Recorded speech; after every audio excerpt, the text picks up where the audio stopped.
Welcome back, everybody, to Grow Your Grass Off. What do you got growing on, Brandon?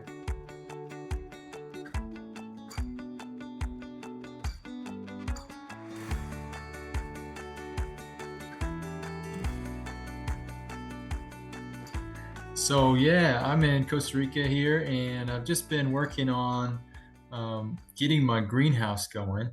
So that's been a lot of fun. We put in some starts that we had. I've been maintaining them. I'm the main, point person, you could say, who goes out there and waters every morning. So I kind of get stuck with that part. But the kids and my wife helped me put the plants in the ground. They love that part. So they got to plant with me. We put broccoli and arugula and some mustard greens in a bed in the garden or in the greenhouse. So that was awesome. And they're looking pretty good. Um, we got some new herbs, like I'd said before, taking care of those, and then yeah, considering I cleared up a patch of perennial spinach, so I transplanted some of that recently. I'm looking forward to kind of timing that right so that I can kind of expand that. And it's not a huge patch, so I'm wanting to just propagate it and divide it out, and then have it sort of take on and fill in some of these ground cover spaces that I have. So those are the big updates for me. And Lana, how about you? I've got 1 week old chicks still, so they're very loud, very talkative. They are finally kind of getting away from the heating little thing I have to keep them warm. So venturing out. And I also I noticed this morning when I was out there, my garlic and my onions in my big garden bed, even with the snow and everything that we've had, they're about yay tall. So I'm excited. Um, Other than that, not much. What do you got, Kev? Well, we're having a lot warmer weather right now, finally. So I got all my indoor basement plants back out, temporarily. Got my greenhouse walls opened up to allow airflow. And my chickens and duck have slowed down laying, which they didn't do at all last year. So I'm not really sure, but I guess it's just what happens sometimes with them. But that's about it. Ian? Well, I got a lot going on because I'm in Florida. Chicken coop's almost done. Hardware cloth's up. All the sides are up. Tin roof's on. I got a gutter for water catchment up. So all I have to do is get doors and a tunnel configuration to go to my existing 6x9 enclosure, which I'm repurposing from a cat exercise bin to a shade house to now a chicken coop run. And all the stuff that I started, I guess, 2 weeks ago now. It's a lot of things Brandon's doing: arugula, cauliflower, broccoli. A lot of that, all that stuff sprouting. So pretty good there. And then I got a second load of free mulch. So I probably have 40 yards of mulch laying in my front yard. Truck actually got stuck the other day, so I have these humongous ruts in my front yard. So I'm sure my neighbors are loving that. But we got a lot going on. So full speed ahead.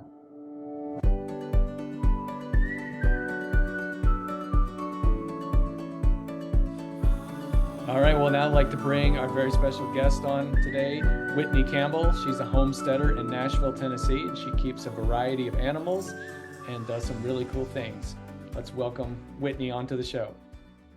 So welcome, Whitney. Hi, thank you for having me on the program here. Trying to get in through my fence here to make sure the goats stay in, even though they're not really wanting to go out in this rain. Here's Oreo. Oreo's little bottle baby.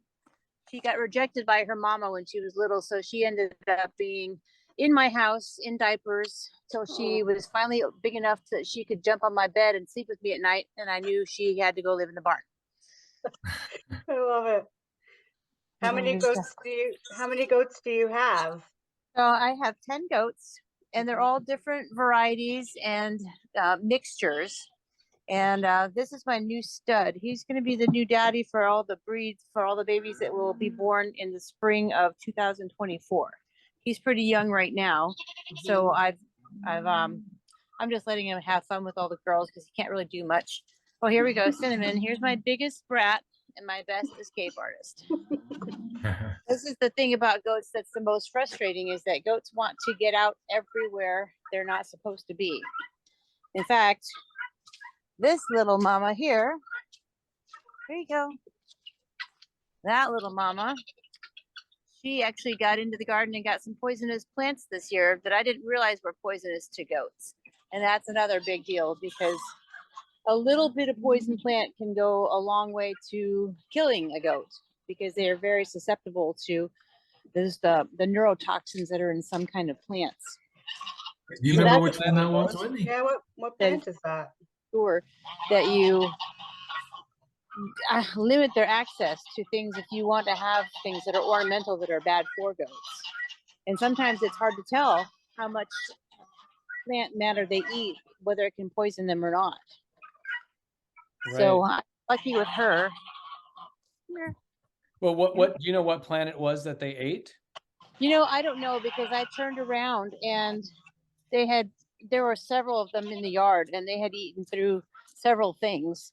And so we just kind of had to guess based on what we had, and just I kind of narrowed it down now, but I don't ever have azaleas, for example, but we might have accidentally brought home an azalea that somebody gave us.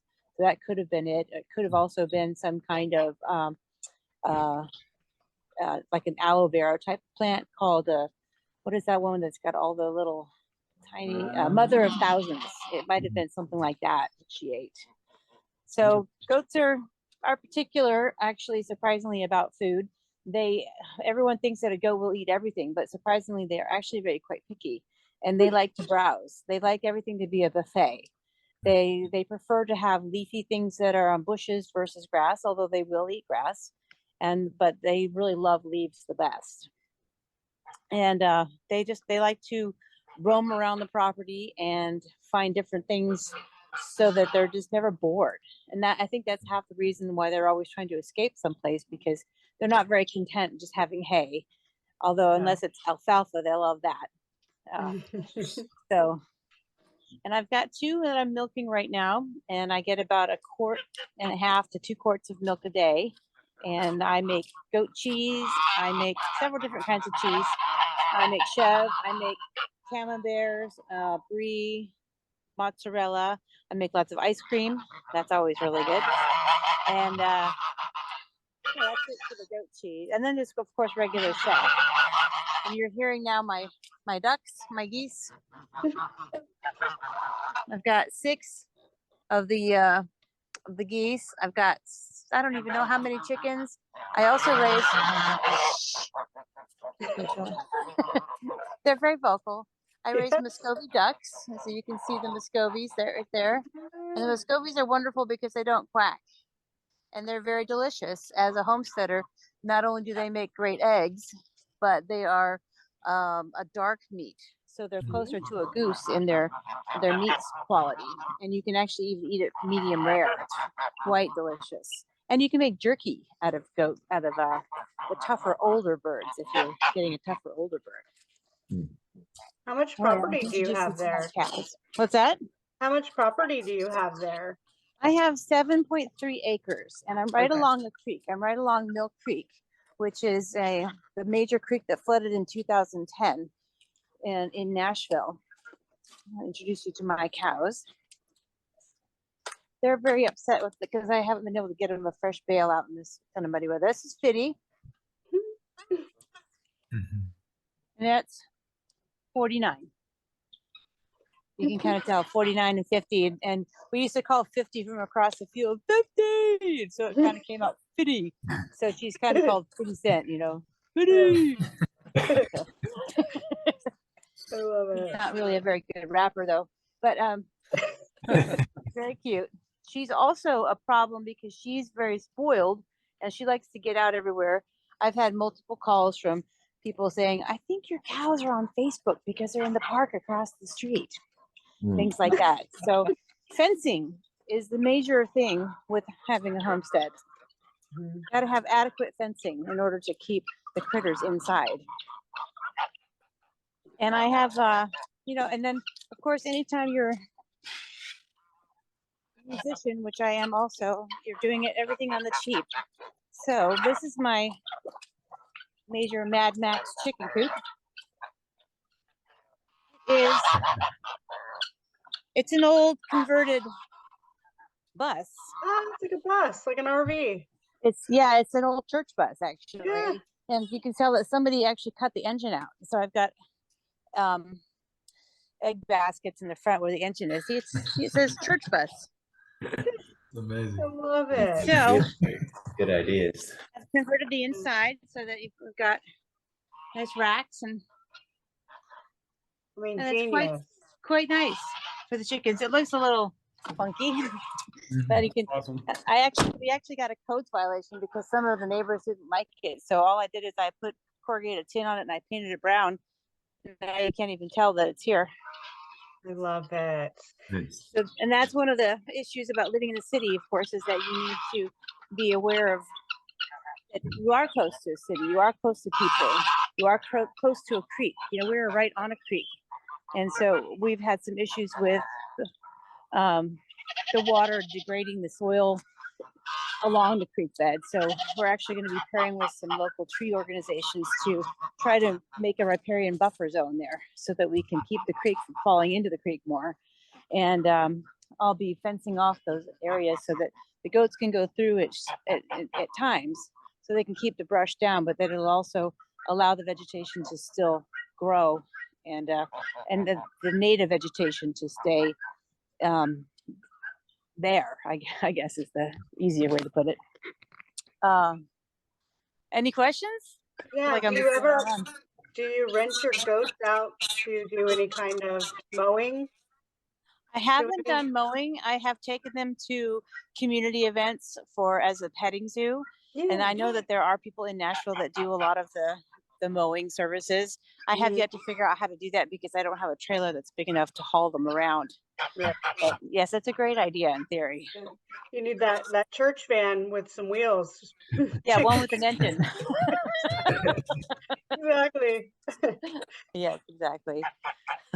I did see a show once where they took the bottom of a boat and converted that into a chicken coop, which I thought was pretty kind of genius too. Took an old junkyard boat for $20. Absolutely, yeah. I've seen trampolines converted into chicken coops, trucks, Volkswagen buses, greenhouses. You can be pretty clever. Chickens don't require a whole lot of fancy stuff. It's us that likes to have the fancy stuff to look at, but they're pretty simple. Yep. Yeah. So true. Absolutely. So a question I have is a lot of people that want to get into homesteading, one of the first things that always comes up is I want to get goats.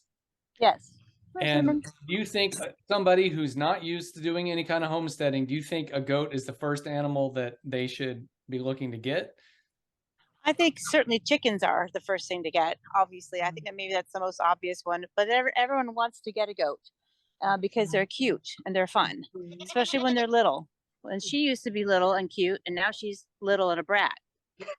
But this is Cinnamon. Isn't she beautiful? She looks like a cinnamon roll, right? So that's when people see it and they see her, they go, "Oh, I want to have goats."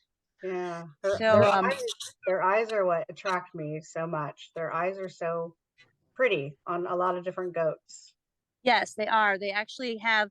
That's they have developed that over time to be able to see how their pupils are flat like that. You see that?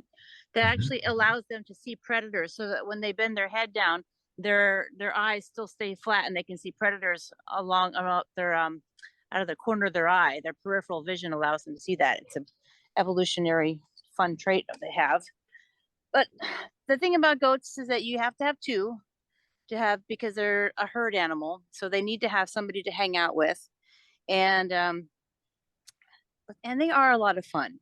They do like to play. They do get less playful as they're older, so I think that's why people end up wanting to have more goats. But they're very enjoyable when they're not eating your garden. So you just have to be ready for just always get the fence first, is my opinion. Get the fence first and then get the goat.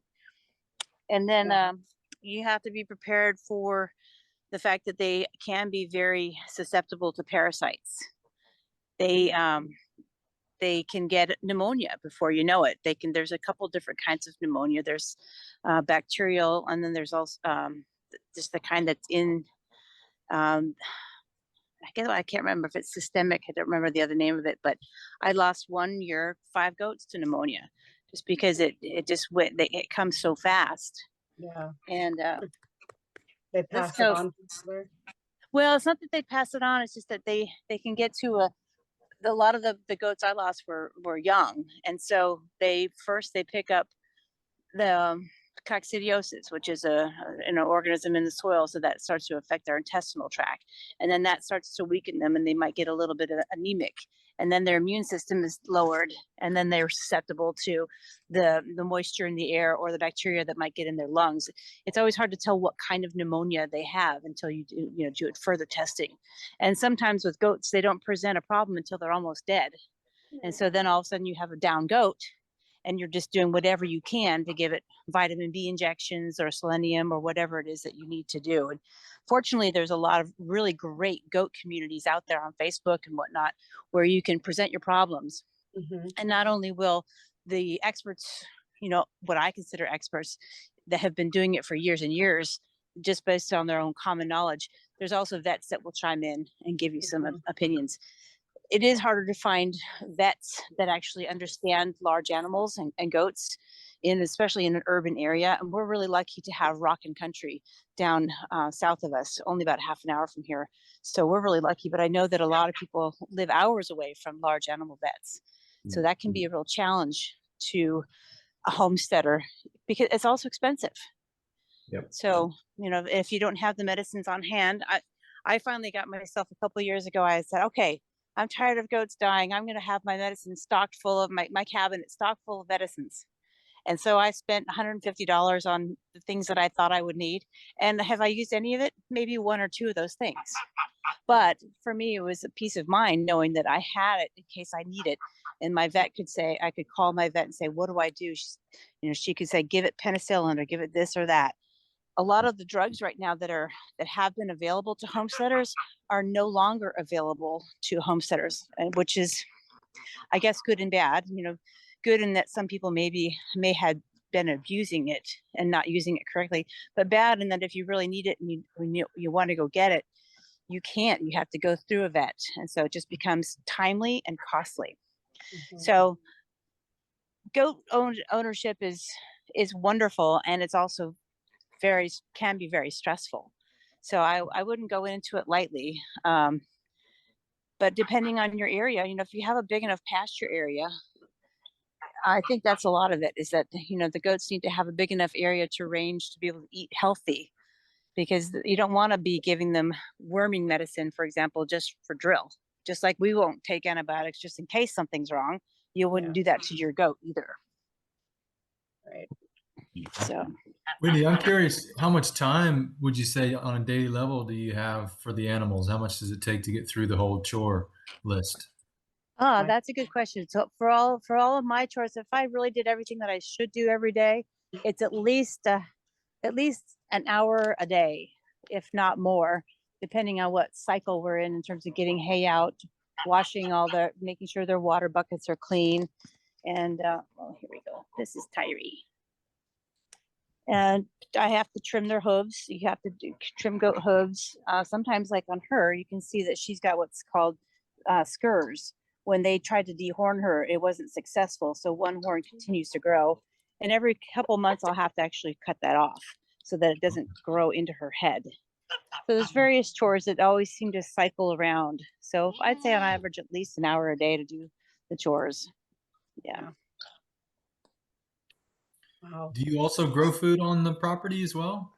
I do. I have a lot of most of my garden beds are inside my actual backyard to keep them away from the cows, and I mean the goats. But actually, this year we partnered up with a local charter school called the Tennessee Nature Academy, and we grew 2 acres of pumpkins as a fundraiser for the school and as a community awareness event. So you can see behind me, this is the area, the pumpkin patch, and it's not very fancy right now, of course, because it's pretty barren looking, but we were pretty successful, and we ended up having a harvest festival at the end of the season, and we had about 600 people come through, and all the pumpkins sold eventually. So Wow.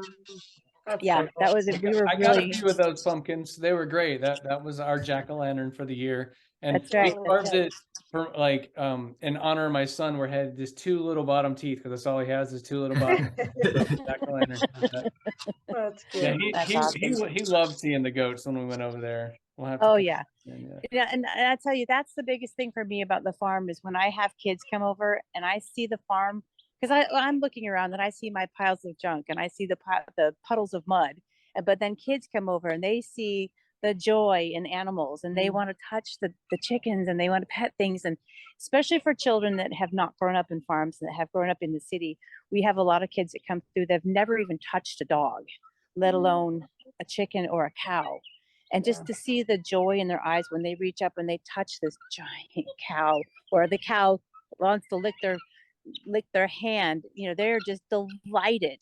And to me, that makes it all the mud and all the rain and the leaks and the breaking out of fences. It makes it all worthwhile seeing it through the eyes of kids. And so that's I think the best part about homesteading is for kids to know what it's like to have animals, to care for things, to know where your food's coming from, to grieve when something dies. Those are all big lessons in farming. There's actually just as much death as there is life on the farm. And that's a hard lesson to learn, but that's life. Yeah, kind of like Charlotte's Web. Yeah. Right? Yes. Yeah, Right. absolutely. Oh, I remember crying so much at Charlotte's Web. Yeah. Me too. So Whitney, do you ever butcher any of your goats for meat? Yes, we have butchered a cow, we butchered pigs, and we've butchered goats, and of course chickens, geese, guineas, and quail. So yeah, I guess we've eaten everything except our cats and dogs. How often does the milking process take place? And how many goats do you have? Did you say you have 2 goats that you milk? I have 2 goats in milk right now, and I milk every day, and I get about 1.5 to 2 quarts a day. And you really pretty much have to milk every day. And I could increase the milk load if I wanted to. I'd have to give them more food and do it twice a day, but that's as much as I can really absorb in my kitchen. And I still even have to end up throwing some away or giving it to the animals because I just can't always drink it as fast as they produce it. Right. And how long does that process take you, would you say? Milking is pretty quick. It's the hardest part sometimes is wrangling from one field to the next just to get them, calm in there. But I guess it's really about a half an hour maybe, because it does take them a little while to get the food, and then I have to take the milk inside and strain it, and chill it, and label it, organize it. So yeah, it's probably about a half an hour. Yeah. Is it similar to milking cows where you have like a whole cleaning process before, or does that take place too? Yep. I wash their teats, dry their teats, and then they get grain. And you can put teat wash on afterwards. I found that it doesn't seem to make much difference for my goats to have a teat wash because most of my goats have babies, and so the babies end up suckling on the teats afterward anyway. So I don't do the teat wash. Cinnamon is 6 months old and she's still suckling on her mama. Okay. So the moms will eventually wean them, and in the process of being able to switch the milk from all baby to half person and half baby, you do have to separate the babies at night from their moms, and it's a little bit hard for them at first. They cry so much, and then I get most of the milk and they get the rest of the milk during the day, and then eventually the moms just say, nope, no more, that's it, we're done, as much as they try. Kind of like moms in life. No more. Yeah, no more. I'm cutting you off. 6 weeks, bye. Yep. So what kind of fences do you recommend to keep goats in or out? That's a great question. The most expensive one you can buy. The most important, we've tried everything. We've tried electric, we've tried these are actually temporary green. I don't know if you can see that. These little green mesh fences. Those are actually poultry, but we have a series here of electric fence and that poultry fence. And I tell you, I have my new little stud. He can get out of anything I put in front of him. And he finds these places to go through that are just amazing. And I'll go out in the field and I'm like, biscuit, and he knows exactly what's wrong. And he goes right back through where he came out. So he's smart. But I would recommend definitely anything that is stiff and has that they cannot put their heads through, because that's the other issue with fencing is half of my goats have been dehorned and half of them haven't. And so this is a good example. This kind of fence here, this is a cattle panel. They can put their heads through and then they can't get their heads back out because their horns will actually get stuck on the way out. So that's a criteria. It's just making sure that it's high enough that the goats can't jump over it, and then small enough holes that they can't stick their heads through it. And then if you're trying to keep in multiple creatures, that adds the different element of, that's a different challenge, because for example, these are great for the goats, but they're not great for chickens. The chickens can go right through this. So that's where you run into, it just depends on what your homestead is. Mm-hmm. Electric works great until they figure out that they can just walk right through it. And then once, they're smart, they all they have to do all day is try to look around for food. Right. And so once they find a little way to get out someplace, they remember that. They're not always clever at first, but they always remember. So then they know how to get out. So I always would say for fencing, just do the most that you can afford. It's really worth it to do the best you can afford in the beginning, especially when you have multiple goats. Yeah, a lot of people suggest, like, all right, if you have like a bigger property and you want to kind of move them around, to tether them as they move them around. And I've heard there might be some issues with that. If you could speak to that. Yes, my goats have never been very good with tethering. They seem to react like we would if you tethered us. What's this on me? They can't seem to focus on anything but the tether around their neck. So the only way to do that is to rotate them with that kind of green fence that I showed you over there. There are some that are better for goats and sheep that are electric. And again, it's just a matter of whether or not you can get them to accept the electric quality. Once they get zapped, or even if just one of them gets zapped, the others seem to know, that didn't look like it was fun. They can really, they're hurt.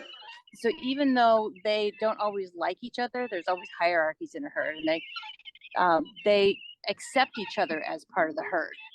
Oh, yeah, I'm part of the herd too. All right. So they seem to really react to each other. So if one of them sees a goat get zapped by an electric fence, they all realize, I think I'll stick away. I'll avoid that. So rotational stuff is great, but you just have to have the ability to set it up so that they can move and then not get out where you don't want them to, like your neighbor's yard. Right. I feel that a lot of times when you're, new homesteaders or, designers are trying to integrate these into this overall landscape because they're so useful in so many ways and they have so many benefits, they kind of ignore the sort of personal connection with the goats. And that's something that I think you excel at, is that, you're part of the herd, that you know them intimately, by name, as far as like their personalities and all those things. Right. As opposed to just like, okay, they're just an element that's in the system. Like, you're a part of it, and they have, individual personalities and whatnot. Absolutely. They, and goats are smart enough that they know different people as well. And so I can get my goats to do amazing things that other people can't get them to do. I can milk easily. They'll come to me by name, but a new person comes along and calls them, and they're not like dogs. They go, I don't know you. And I'm not going to let you touch my teats either. Right on. So yeah, it's nice having that. Sometimes at the end of the day, I'll just come out and hang out with the goats. Oh, yeah. I'll grab a glass of wine, and which is hard because the goats actually like wine. So you have to put it in a sippy cup or drink it fast, but just go out and hang out with some of the goats every once in a while. And they're very affectionate at certain times of day, especially at the end of the day. So they all like to be scratched in different ways. And you're right, they do have very different personalities. Yeah. And do you think that I mean, are there certain breeds of goat that are more resistant to parasites and other, sort of diseases? I have wondered about that, and I think that's a big ongoing discussion amongst goat owners, and I don't know the answer to that, honestly. That's a really good question that I can't answer. Okay. And do you think that they're like are they more prone to those than other animals that you've worked with? Yes, definitely. I have not had any problems with my cows. I haven't had any problems with really the poultry that I have. But they say, the big capital T, they say that the more you have problems in a herd, the more you're going to have problems, because some of those parasites just get into your soil. And so you may not ever be able to truly eradicate some problems.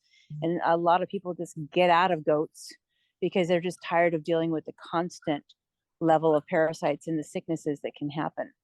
So I don't know the answer to that. I recently came across a hay product. I think it's called Senescee, something like that. I'm not sure how it's pronounced, but apparently it's very good for the goat's gut, and it can reduce the amount of worm load that they have, probably because of the roughage in there that helps to shed the goats, the worms that are laying eggs inside the intestinal tract. I'm not sure if that's what it is, but there are some things that people do claim that are better for them to eat in order to make them healthier. And like I said earlier, it's a lot about variety of diet. This time of year is really rough just because the grass gets so low that they're literally chewing down to where the worms might be hanging out, and so they'll ingest them. So it's likely that certain times of year you'll get more parasite loads than others. But like I said, I've never had a problem with my cows. The only problem I've ever had with them is once one of them ate a plastic bag when I was trying to feed it some muffins. And he literally inhaled the entire bag. Oh no. Oh man. Whitney, I was going to ask really quickly, do you compost actively with all the, manure from all the animals, or what do you do there? I use the goat poop especially and the cow poop to top dress a lot of my gardens. And I don't actually create a compost bin, but because all the animals eat the food scraps that we have. So really the goat poop is the best because it's so small, it just turns almost into powder right away. And it's not hot like chicken poop is, or cow poop. So you don't have to necessarily, you can put it right on your garden. Like rabbit poop, same thing. You can actually just make a tea out of it or top dress a garden and just water it. The cow poop, I leave most of the cow poop out in the field just to keep the field getting better, because we have very heavy clay soils here in Tennessee. And so we're doing whatever we can, which is, it's hard to do a lot because it's, the soil is so dense, but trying to let the cow manure just go right back into the soil. Awesome. How much of your goats' diet is, forage or browse versus what you purchase and give them? In the summertime, it's almost 100% forage. And then now this year we had a drought, and so we had to start feeding them hay early on. And I try to let them out into different areas so that they can get some of the leafy matter. And I literally will sometimes, when I see somebody cutting down some branches, I'll ask, can I have those branches? And so I can bring branches home to my goats, or they'll like Christmas trees. So I'll take people's Christmas trees. Wow. I give them a lot of pumpkins this time of year. I was actually disappointed that we sold all the pumpkins in the patch, because I've actually had to go out and collect pumpkins again. So they do need a variety in the wintertime, especially. And so I'm having to feed them a couple different kinds of hay. You don't want to feed them all alfalfa, for example, because it's a little higher in protein. They don't need that much protein. They just need roughage. So I give them 2 or 3 different kinds of hay. And this year, hay prices went way up, like everything. And the availability went way down because of the drought. And everybody having to start feeding both their goats and their cows early on hay. Right. Are they like chickens where they'll all come back to roost at night, or do you have to kind of find them all through the day? nighttime. Absolutely. Absolutely. Yeah. They'll all come back to their little hut. This is their little hut right here. Okay. So they all come back here and they kind of huddle around here. We're in the process. My barn is actually almost falling down. So unfortunately, they used to go in the barn at night. Right now they're in here until we get and they've got a series of dog houses and little shelters that they can go into if they want to stay out of the rain. But Yeah. they definitely they move as a herd. Sometimes you'll see them kind of spread out, but generally you'll see one of them makes a break from the pack and starts to lead them, and they'll all come back down here for a nap, and then they'll nap for a while, and then all right, we're gonna all go out here for a while and eat again. So they're very much a cohesive unit, even though some of them don't like each other. Are you worried about predators coming in? Any kind of predators?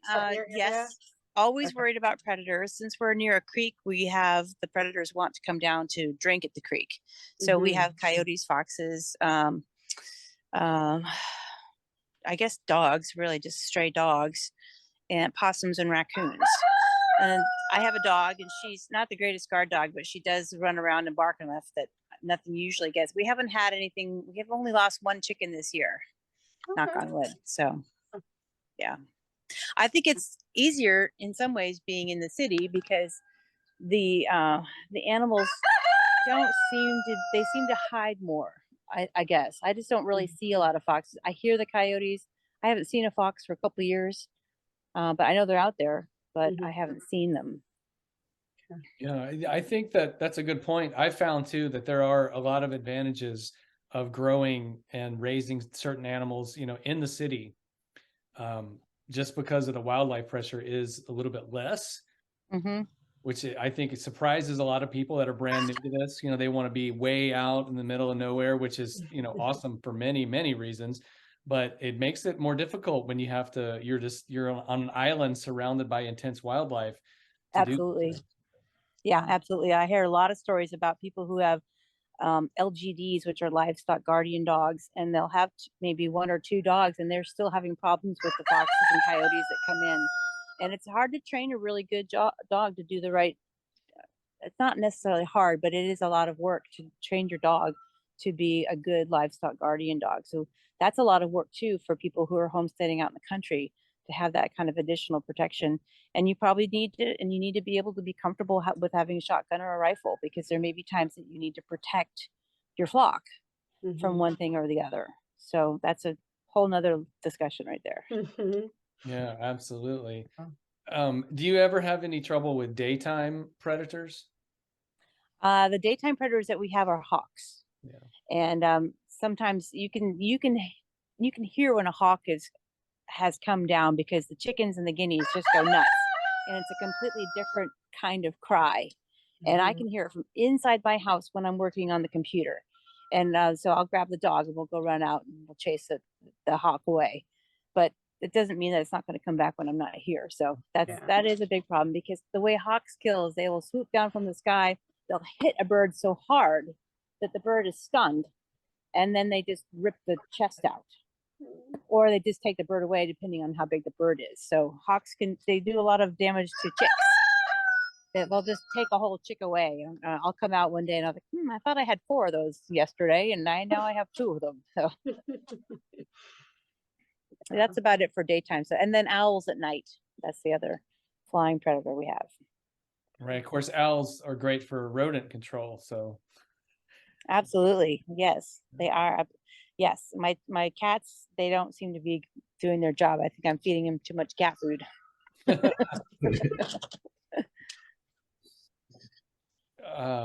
Does anybody else have any other questions? Yeah, I was going to ask people that have young kids, do you recommend dehorning or have a...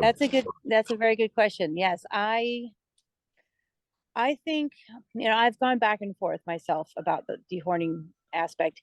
I think that it's good to always teach kids to be safe around the animals, no matter what, in terms of where their head is, in terms of the relation to the animals' heads, whether or not they have horns. But I'm starting to realize this for me on a practical level. I think I'm going to start dehorning the babies, because there's, as much as I like having that extra handle to grab onto their heads, it's really a problem for them getting stuck in fences. And especially when you're not around. You don't want that. I've come home before. This wasn't a head stuck experience, but I've come home before with my largest goat, who's an alpine. She had climbed up onto a tree to try to grab something, and she got her foot stuck in the crook of a branch. And I don't know how long she was there for, but when I finally got home, I did my count.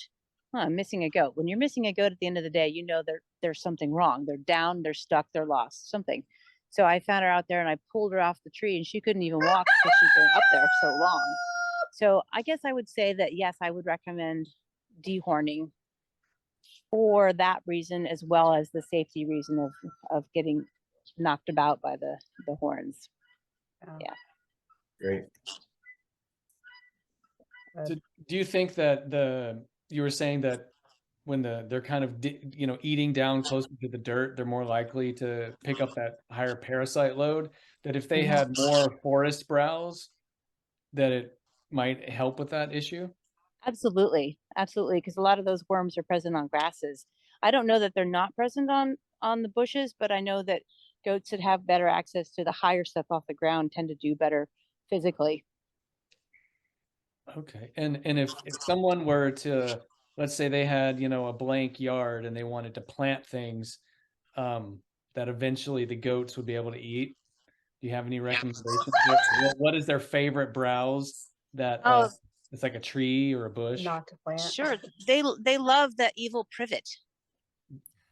I mean, evil. Be evil. I say evil because it's one of those things that just gets everywhere. But if you have goats, they'll actually eat your privet. Privet's an invasive plant, so I don't know that you can really.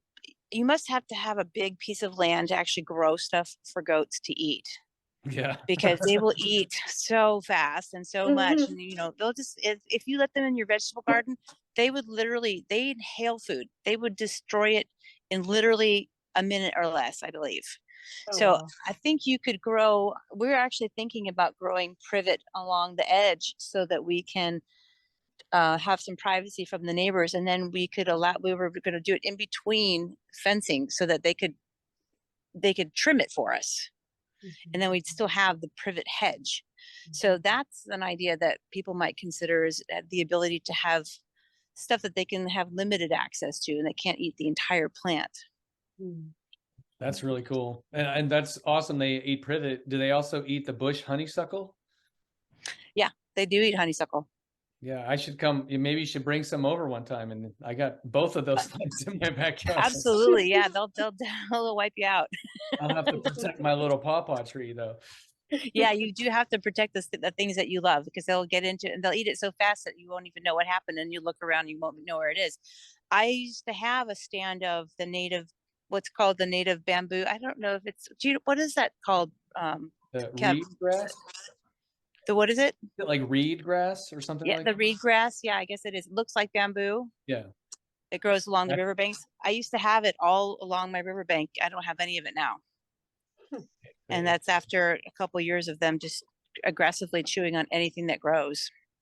Do you know, have they ever had autumn olive? No. Okay. What is that? Is that the plant? That's a plant. Right? Yeah. It's Elaeagnus umbellata. It's considered to be invasive here, but it's got great fruit, nitrogen fixing tree. It's related to gumi, which is what I like to put in a lot of my designs. One of my favorite plants. And I actually love autumn olive too. Because they're invasive, I don't encourage people to plant them necessarily. But I just wonder, my chickens love eating the berries. And deer don't like them, so I just wondered if goats will. So I guess goats are less picky than deer about what they'll eat. Could be, but they are in the same family as deer, so they're probably similar. Yeah, that's interesting. That's a very interesting question. I know they do like any kind of fruit, the goats, and they'll eat bark. So you have to be careful. You can't just assume that they're not even going to chew off all the bark on your pine tree or cedar tree. They'll.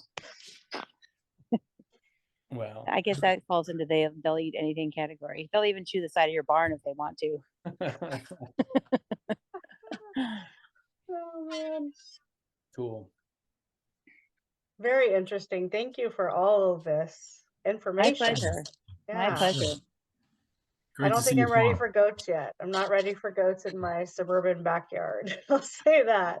Ian, you better get some big fences ready for your property, buddy. Working on it. Goats Are coming. you House planning on getting goats? Yeah, probably February, March next year. I'm working on sectioning part of my yard. I've got 3 acres, so Okay, I'm gonna good. section a couple areas. I need them to take down the brush and stuff in my forest, so I'm coming up with a Yes. game plan. Yes, and do you have a kind of goat that you're getting? A particular kind? My wife, my kids want the Nigerian dwarf, I think, is what we're gonna get. Yep. Those are easier to maintain in fences just because of they're physically shorter. Right. Mm-hmm. So I like Nubian personally because the long droopy ears. yeah, they are pretty cute. Mhm. Yes. Those are cute. Yeah, but the Nigerian dwarves, if you plan on milking them too, they actually have a very high butter fat content. So their milk is richer. You don't get as much, but it's richer milk. Right. Okay. Awesome. Yeah. How many would you say he could have, Whitney? If On he's- 3 acres, Yeah. maybe 2 to 4. I have 7 acres and I have 10 goats and the cows, and they pretty much destroy everything. So you'll still have to supplement.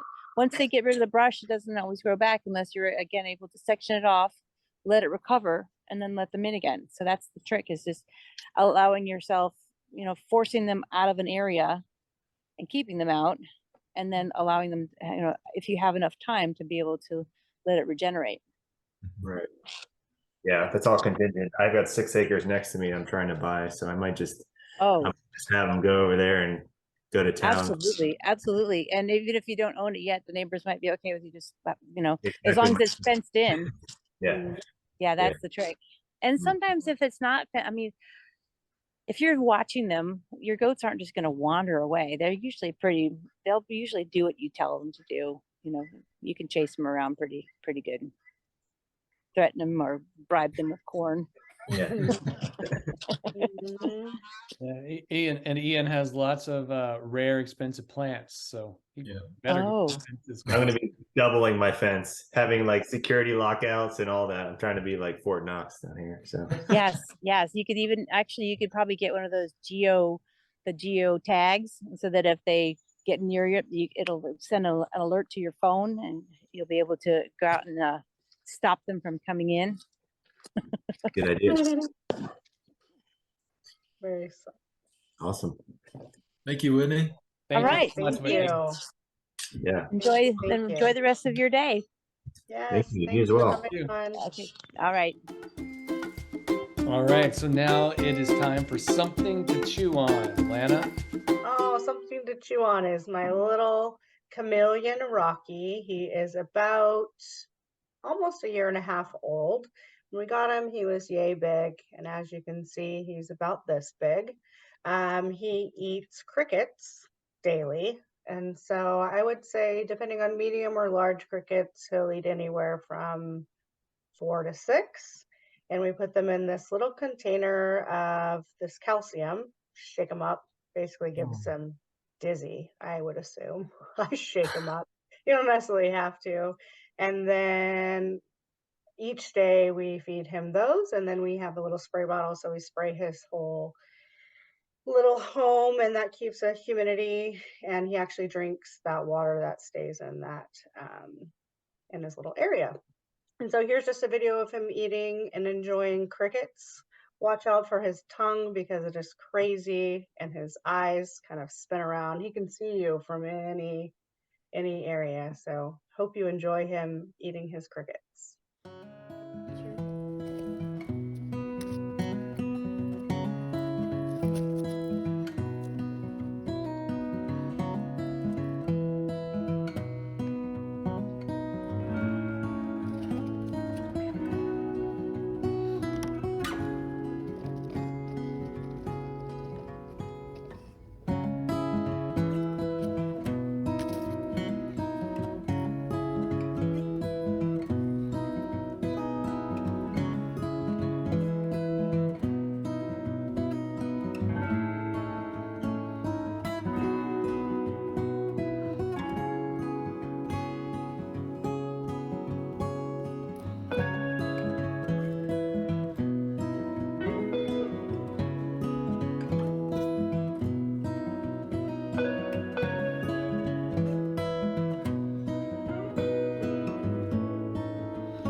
Thank you for sharing that, Lana. Yeah. And next is growing for real.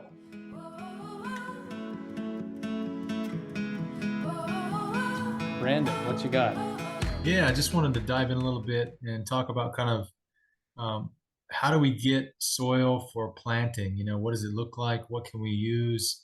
Maybe what are some ways that we can save some money too? And how does that compare to, say, a raised bed mix? So, you know, for me personally, I'm in Costa Rica, so there's a lot of heavy clay. And so it does make it harder to kind of source topsoil and things that you might supplement, you know, your mix. But there's times where I can get kind of a fine sprinkle of clay soil, you know, when there's erosion and stuff, and I can see where it sort of um, accumulates, and I can kind of decide what I did recently to create some of the potting soil mix for the new starts in my garden was that I wanted to use native soil in some ways, but not just, you know, have it completely bogged down, because I think that's kind of the drawback that I've seen is that if you get, you know, a ton of just sort of topsoil and you get it wet and you put it in a container, you know, it's not going to have the same kind of water retention that you might want. So the potting soil mixes that you get at the store, you know, they usually have perlite or something to sort of help with, you know, create some airflow and absorb moisture too. So you want to have kind of a slower release, so it doesn't dry out as quickly. So for me, I did have a bag of mix that I did, you know, get, and then I added in the native soil. And then there's actually this compost mix that I got that's old sugarcane compost that's supposedly pretty good. So I mixed all that together and put it in my trays. And so I didn't have to get, you know, too crazy in terms of the amount, because I wasn't growing a ton of that. But yeah, I mean, that's kind of the tactic that I took this time, you know. But in the past, if I and my beds in the greenhouse aren't super tall, I just did a small mound, you know. But if I've got neighbors up the hill, and I noticed that they were doing kind of a hugelkultur bed, and I know Ian, you've got that going too, I think, from what you said. So, you know, that's kind of a way for us to kind of raise the level, allow for there to be kind of biomass in there, you know, breaking down, and then we can kind of keep things, you know, we don't have to buy, you know, tons and tons of soil to get it all done. So yeah, what other ideas do you guys have to share about your kind of setups and what you do?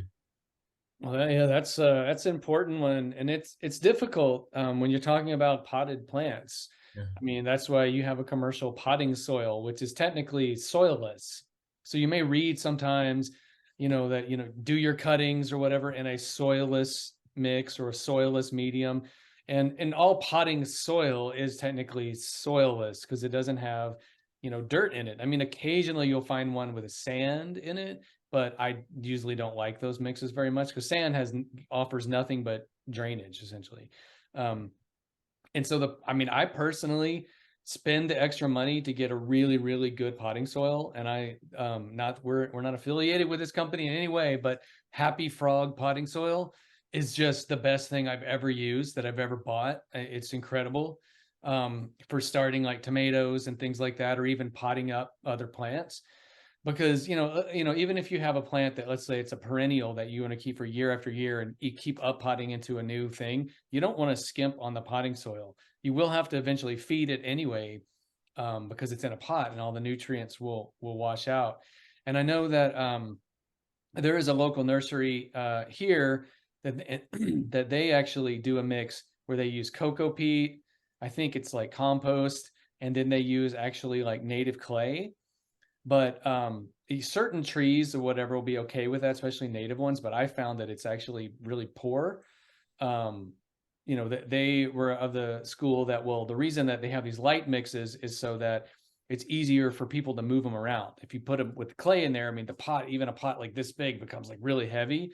But I found that the plants just did not thrive in it. Most of them, some of them did, but most plants would not.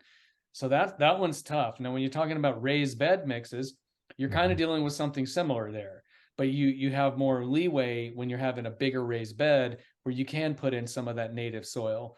The important thing really, because nutrients are something that it's fairly easy to come by, but it's the structure is the issue.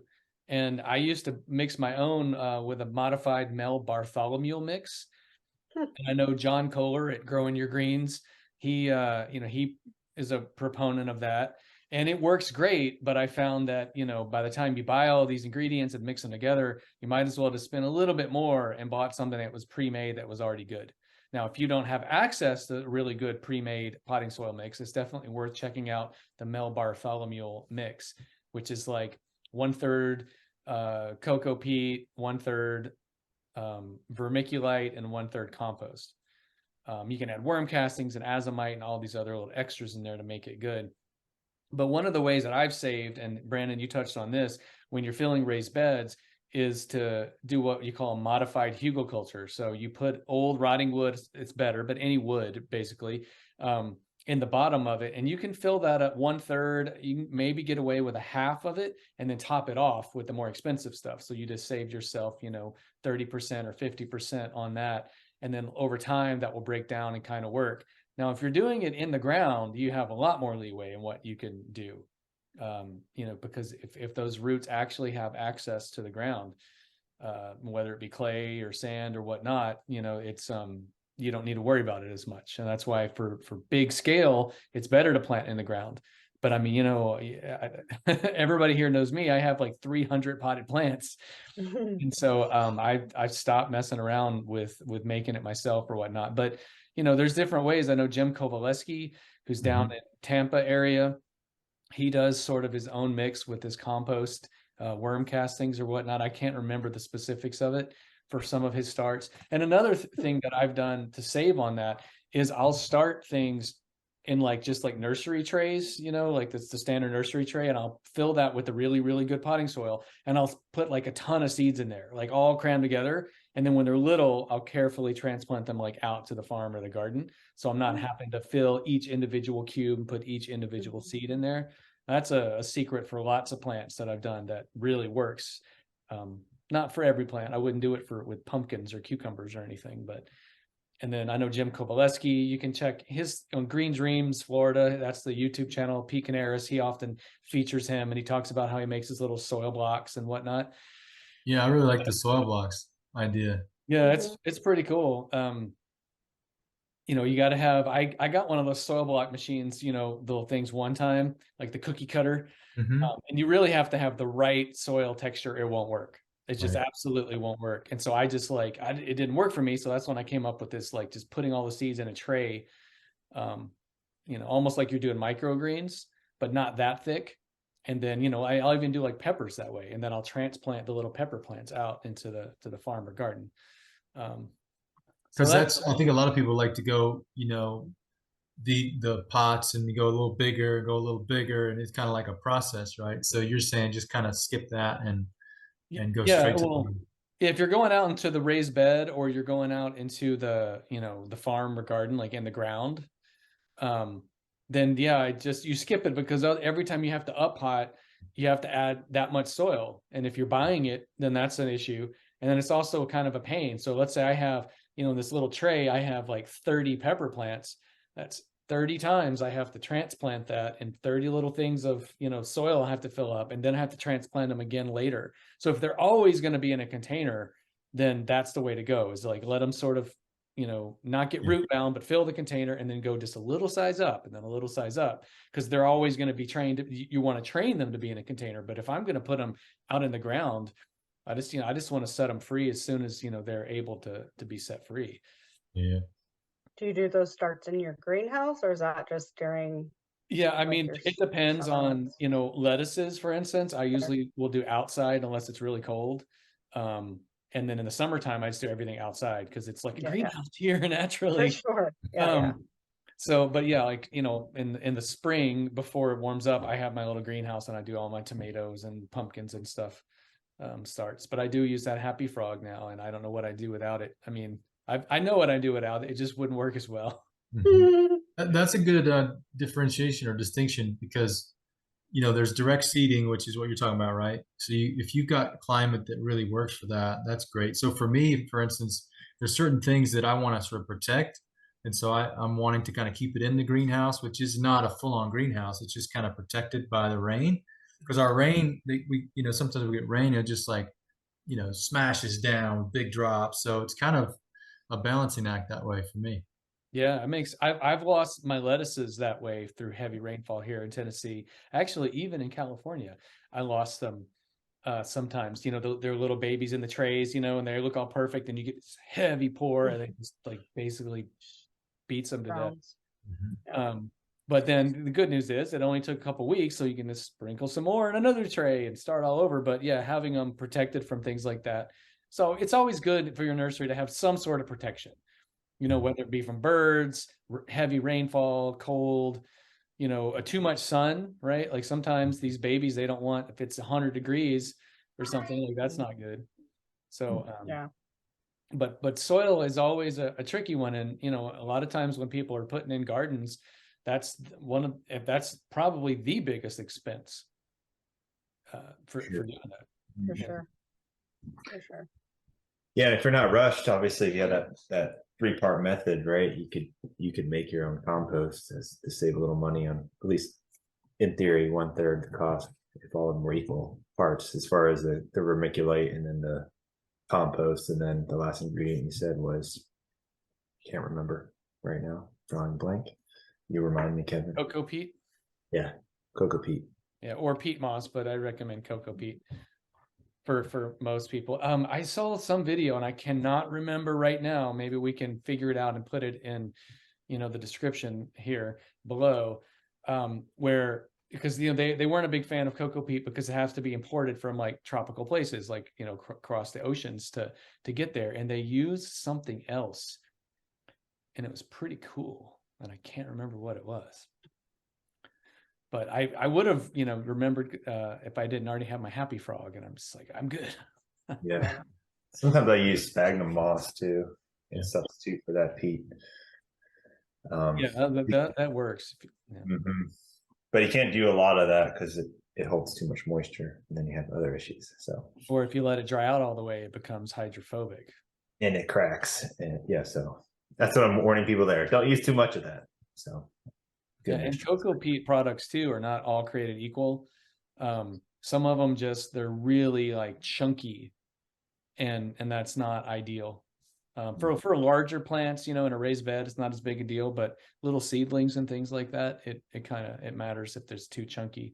And I've also bought, those blocks of cocoa peat before, where I had to soak some of them for like 3 days before they would like expand, and other ones you just put in there and they just like, you can watch them like grow and pop like right in front of you, which is really fun for kids. Yeah. And so, there's lots of different products out there, and they're not all created equal. And some of them apparently, I've never found this to be true, but some of those cocoa peat products can have salts in them that can be damaging to your plants because they were grown like, right on the ocean where the coconuts were. So looking for alternatives for those things for sure. Absolutely. Because, we don't always want to rely on, some commercial product for those. But in a nursery setting, it becomes really difficult to not rely on it. I know that, a lot of old school farmers would start things basically in the ground. So you'd have like a little nursery, and maybe it's protected, but it's like in the ground instead of in pots and whatnot. But there's issues associated with that too. Good stuff. All right, everybody. It's been another great one. Look forward to seeing y'all next time. And until then, grow your grass off. .com. .com.